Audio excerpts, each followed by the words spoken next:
অভিযোগ সংশ্লিষ্ট জনাব নুরুন নবী চৌধুরী শাওন, সাবেক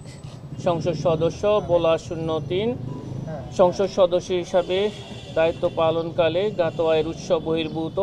51,09,00,000 টাকারও বেশি মূল্যের সম্পদ অর্জন এবং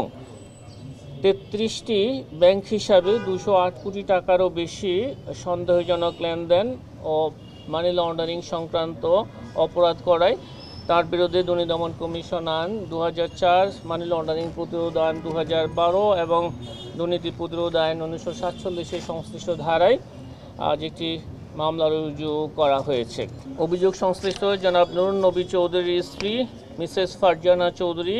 কর্তৃক 2,20,00,000 টাকারও বেশি জ্ঞাত আয় বহির্ভূত সম্পদ অর্জনের প্রাথমিক তথ্যাদি পাওয়ায় তার প্রতি দুর্নীতি দমন কমিশন আইন 2004-এর 26(1) ধারায় সম্পদ বিবরণী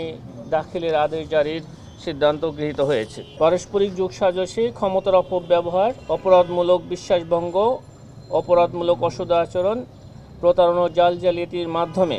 ইসলামী ব্যাংক বাংলাদেশ পিএলসি খাতুনগঞ্জ শাখা চট্টগ্রাম হতে 827,42,00,000 টাকারও বেশি টাকা আত্মসাৎ সহ বিনিয়োগকৃত অর্থের প্রকৃত উৎস প্রকৃতি গোপন করার জন্য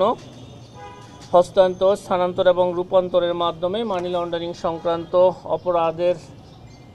প্রমাণিত হওয়ায় জনাব আহসানুল আলম, সাবেক চেয়ারম্যান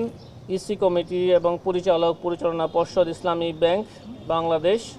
প্রধান কার্যালয় ঢাকা, জনাব মোহাম্মদ আরিফুল ইসলাম চৌধুরী, ব্যবস্থাপনা পরিচালক সেঞ্চুরি ফুড প্রোডাক্ট লিমিটেড সহ